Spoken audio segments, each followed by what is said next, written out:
Welcome to the Council of Better Business Bureau's podcast, The Bistro, where we will discuss today's hottest consumer trends, predict the future with consumer experts, and learn how elite businesses and entrepreneurs continue to push the envelope in today's marketplace.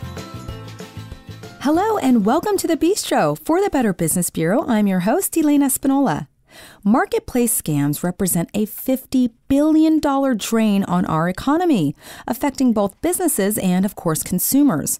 In fact, study shows that they have a negative impact on 1 in 4 households and 1 in 5 individuals. Recently, the BBB and the FTC, the Federal Trade Commission, released similar reports about fraud, scams, identity theft, and other consumer protection topics based on research and data collected in 2017. Today, we have representatives from both organizations here in the studio to have a discussion on their findings and to help us avoid being victims of scams. Welcome to the Bistro. We have Monica Vaca. She is the Associate Director from the FTC. Welcome. Thank you for joining us. Thanks so much for having me. Sure. And we're also joined with Genie Barton. She is the President of the BBB Institute for Marketplace Trust. Thank you so much for being here, Genie. It's a real pleasure. So this is going to be a great conversation to really discuss both of your reports, how they're similar, maybe how they're a little bit different, and just get your thoughts on all of these topics. Can you please just share with me the names of your reports and tell us what the main findings were? Monica, would you like to start? Sure, thanks. So the name of our report is called the Consumer Sentinel Network Data Book for 2017. And the main findings are pretty astonishing. So we heard from 2.7 million people across the country in 2017. And the top 3 consumer protection issues they reported were debt collection problems, identity theft, and imposter scams. People reported losing $905 million to frauds in 2017. And while that aggregate number is really large, individually, what does that mean? So individually, that was a median loss of $429. Staggering. Staggering numbers. Thank you. Thank you for sharing. Genie, tell us about your report with the BBB. Certainly. This is our second annual BBB Scam Tracker Risk Report. And what we do is we take the scam tracker data that consumers report to us each year, and we look at what are the top 10 scams. How does that vary by population cohort? Because it does very much. And what do consumers fall for? How and how don't they fall? Now, the top scams this year changed from last year, so that online purchases became number 1, where last year it had been number 4. Investment scams are up there at number 2, and there's some interesting findings like new investment scams with cryptocurrencies. So the scammers are right there up top. Sure. And then employment scams are number 3, and 4 are advance fee loans. Number 5 is fake checks, but that probably undercounts them because lots of scams use fake checks as the medium for payment. Interesting. Okay. And of course, these reports are based on data that has been reported, right? So these numbers, while huge, don't even represent probably the total amount occurring because, we only have what is reported. That is exactly right. This is not a survey. This is just what people are telling us. Sure. Well, both of your reports, they're, of course, very comprehensive, and they really break the information down into different demographics, too, by age and state and different types of individuals like military members and their different branches. What does this reporting behavior show? So what I think it shows is that people from all walks of life and people across the country and from all age groups are experiencing fraud, identity theft, and all kinds of consumer protection problems.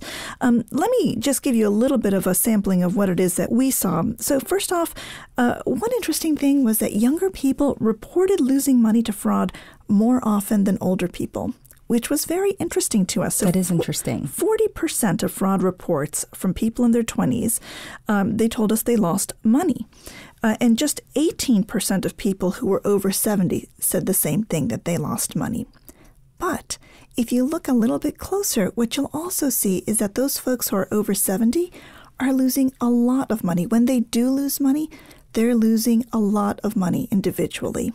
So while those younger folks are reporting a fraud loss a lot more frequently, we do still have to be concerned about these older folks. Sure, because the amount is perhaps more significant, or what you're finding in your reports. Well, what people over the age of 80 told us is that they were losing more than $1,000. So when they did lose money, they lost quite a lot of money. Sure. Genie, what can you share about the reporting behavior, and what does it show? What does that tell us? Yeah, I would just like to say that over a year ago, we came out with a study called Cracking the Invulnerability Illusion, and our findings were exactly what the FTC is echoing this year, and we're delighted to see that confirmation. We looked at the reasons that might be behind millennials finding themselves scammed much more frequently than older Americans. And this is why we called this the invulnerability illusion. Because the more you think you won't be scammed, the more likely you are to fall for a scam. And that is actually people in their very highly educated people are more likely to fall because they think they won't. And seniors are much more cautious.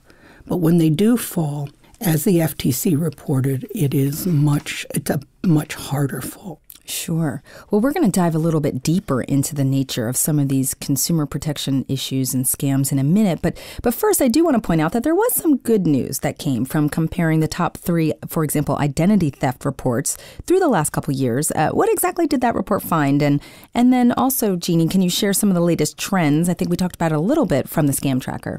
So we did have some good news this year in the identity theft world. So we got slightly fewer reports about identity theft overall in 2017. And we got thousands fewer tax identity theft reports than we did last year. In fact, tax identity theft reports are down by 46% in 2017. So that is really encouraging news. What we are seeing, though, is that credit card fraud in the identity theft world has increased. So, folks who are listening, please check those credit card statements that you get every month. Make sure that there are not unauthorized charges on them, and also check your credit reports. Remember to check those once a year so that you make sure that no one has opened up an account in your name. That's right. So take control. Don't just wait for the bank to call you. You could be getting sort of fraudulent activity, and if you don't realize it, you're not catching it till maybe the 10th time it perhaps happened to you. That's right. Got it. Okay. And it can be tiny amounts. Mm-hmm. Because when scammers put a tiny amount on your credit card, but they do it millions of times, the money adds up for them. So let me go back. Our finding, again, was quite similar on the IRS scams. And one thing that was very dramatic is after the raids on a call center in India, which was a great cooperation between different law enforcement authorities in different countries, we immediately saw a precipitous drop in reports of IRS scams. Went down 95% in 1 month. That's a huge significant drop. It's creeping back up, but we saw last year 60% fewer. Okay. So it's a combination of law enforcement obviously getting involved, people probably reporting it so that law enforcement knows about it to start to investigate, correct? In terms of why you're seeing these peaks and valleys of 1 year it's down and 1 year it's back up. Would you say that's right? I think that is right. One thing that I think we should all realize is sometimes we feel hopeless and helpless about scams, but we shouldn't. The more we're educated and the more we report, the better the scam picture is going to be. We can all fight back. Absolutely. That's a great message, So let's do that right now. Let's dive a little bit deeper into the nature of these consumer protection problems and different scams to understand how they work and, of course, how to protect ourselves. We spoke a little bit about the identity theft. Does that go beyond, to the layperson like myself, I'm thinking, okay, someone hacks into my computer, perhaps they get some passwords, some information, maybe my social security number, and then they're using that to steal funds. Is that basically what it looks like, or is it a little bit more advanced these days, or? Well, so there's a little bit of confusion around that. And so we do want to be very careful about identity theft. So, last year we had a lot of news about data breaches. And folks sometimes feel like when their information has been compromised in a data breach, that means they are automatically an identity theft victim. That's not exactly right. If your information has been compromised, you should definitely become proactive in checking to make sure that you don't have accounts that have been opened up in your name yet. And you should be as proactive as you possibly can. And then when you have identified a theft incident, do report that. And I encourage people to come to the FTC's identitytheft.gov website. That website offers to every single person who goes to it the opportunity to file an identity theft report that you can then provide to your creditors. It offers people an opportunity to develop a personal recovery plan. It has specific steps that you can take, specific letters that you can send to your creditors to help resolve your problem. And you can also set up what we call an account. And that identity theft account then can be updated so that if you learn that you have become a victim again or you learn of another incident, you can update your account and continue the process of remediation.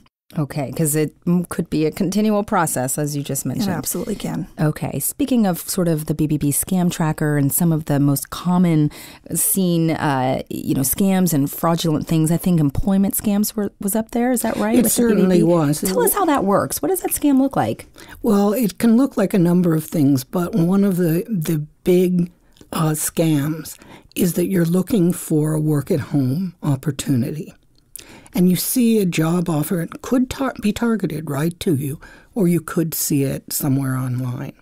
And it says, work for home, wonderful pay, flexible hours. Now, fill out this application form. And what you see is an application form that asks for an awful lot of personal data. And that personal data can be used for identity theft. Okay. Also, what then happens is they say, you just need to purchase some equipment. Here is a check. Put the check in the bank, and this is where it shades into the fake check scam. And take a portion of this money and buy the equipment. What people don't know is that when a teller tells you that the check will clear in 3 days, that only means that the funds will be available. It doesn't tell you whether the check is actually counterfeit. So you can withdraw the money, purchase very often through wire transfer or prepaid cards some of those funds and find out 2 weeks later that the check was counterfeit and you're on the hook for everything that you spent. Meanwhile, the scammers have gone away with all your identity and some cash. Gotcha. Thank you for walking us through that. I think we've all seen those signs. When we're driving, I see those signs plunked in the grass that says work from home. You see them in newspapers and things like that. So thank you. I'd imagine that possibly some of them are perfectly legit, but it's good to know that that is one way and that's what it looks like, and that it does sound very legitimate, and you do get this check and you do go to the bank and you are able to move forward, but it's weeks later that you find out that it has been a counterfeit check and all of it was a scam. So thank you. Yeah, most legitimate places will not ask you to purchase equipment. Sure. And no legitimate employer is going to tell you to get iTunes cards. Oh, right. So there's probably, I'm sure you have seen them all, obviously, with your report. So you're very aware of all the different ways and tactics and things that are being asked. And thank you for sharing that.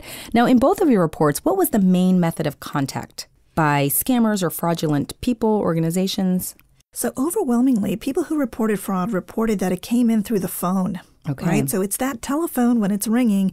You need to be a little bit cautious about it. So 70% of the fraud reports where people told us how they were contacted, they said, I got a phone call. The good news here is that most people are hanging up on phone fraud, right? They are not losing money to it. Most people are able to recognize it pretty quickly.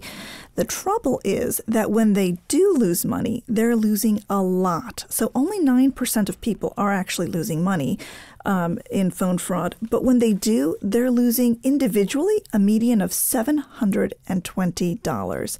That's a lot of money for an individual. That is a lot of money. And it is almost 1/3 of the total fraud loss that people reported to us in 2017. So it is really huge, and people should be cautious. Thank you. I know 2017 was sort of that year of, can you hear me now? Type, can you hear me? Those calls. Tell us about that, Genie. It's very interesting because they're reported as a scam that's really dangerous, but we have no reports of any loss. Okay. So the question is, is it really a scam, or is it one of the major annoyances that we find? We had a slightly different take on where scams with loss actually came from. We looked at it and we found for the first time the prime method of contact with a scam that resulted in loss was tied between online and telephone. Okay. So that was very interesting to us because the FTC previously, losses had come overwhelmingly from telephone contact.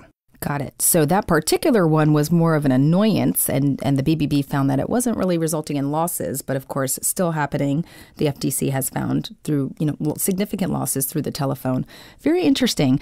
We're talking about some of the financial costs and burdens to individuals and families when they are scammed or a victim of fraudulent activity. But there's also non-financial costs that people have to work through and deal with when they become a victim. Tell us about that, because that's significant. So we certainly see that a lot. And, a lot of what people tell us is that they just feel so embarrassed. They feel so ashamed. And we really want to encourage people to talk about frauds that they experience or that they encounter even in the marketplace, because it's a really important thing to let go of that stigma. It's not that you're dumb because you have fallen for a fraud. It's not that you somehow failed in some way. These con artists are really good at what they do. They're excellent at it. And their goal, especially with these, what we call the imposter scams, where somebody calls you up and they pretend to be somebody from the government, or they may pretend to be a well-known business. They might pretend to be a friend or a relative in distress, right? They're really tugging at your emotions here. And these calls can sound very scary. And so when people feel scared, they might act a little bit more impulsively than they want to. And so don't be embarrassed about it. Take a deep breath. Talk to somebody about this scary call that you received before you send any money. Excellent. Good advice. Genie? Yeah, I would like to echo that and say that one of the hallmarks of a scammer is intimidation and act quickly. So a scam like your computer is frozen will do something, you've got to act now. But I'd like to go back to what we were saying about what happens if you do lose money. The stress, the anger, the humiliation, those are very real, very much understudied. But we think that the consumer reports that we get, which are in the consumer's own words, when people read them, they feel much less afraid, much less stigmatized, much less angry. And they know that it could happen to anyone just like them. Sure. Really great advice. And I think we kind of wrapped up that last question was, you just kind of shared some ways to learn how to spot it. Like you were saying, if they're asking for money immediately, that's one way. And then, to avoid it from happening. And if you do fall victim, you want to report it and you want to talk about it to help prevent it from happening from other people, especially family and friends that if you can share it that way. We'd like to thank you both for joining us today on the Bistro. This has been a really great conversation. Thank you for sharing your reports from 2017, and I hope we see a lot less of this type of activity in 2018. I guess we'll see. We'll have to have you back. Can you both share your websites so our listeners can get more information? Absolutely. Please visit us at ftc.gov. You can file a complaint at ftc.gov, or you can dive into some of the numbers at ftc.gov/Sentinel2017. Thank you. You can just go to the BBB website, or you can put in Scam Tracker and Scam Tracker risk reports, and it'll take you right to our Scam Tracker page, which gives you lots of tips, takes you to the report, and an infographic that summarizes everything that we've said today. Excellent. I hope people do that. The Better Business Bureau is deeply committed to building and advancing a better marketplace, a trusted marketplace for all, because trust always matters. For the Better Business Bureau, and as your host of The Bistro, I'm Elaine Espinola, and I thank you for listening. I encourage you to give us your feedback on this episode, and until next time, it has been my pleasure discussing fraud prevention and better business with you. You just enjoyed the Bistro podcast. Be sure to tune in next month for a brand new episode. To learn more about our other shows, visit betterbusiness.blueberry.com. That's betterbusiness.blueberry.com and subscribe. The thoughts and opinions expressed on this podcast are the views and opinions of the guests, not those of the Better Business Bureau, Council of Better Business Bureau, or program affiliates. This podcast is for information and educational purposes only and is copyrighted with all rights reserved. This podcast is protected by Blueberry's Terms of Service.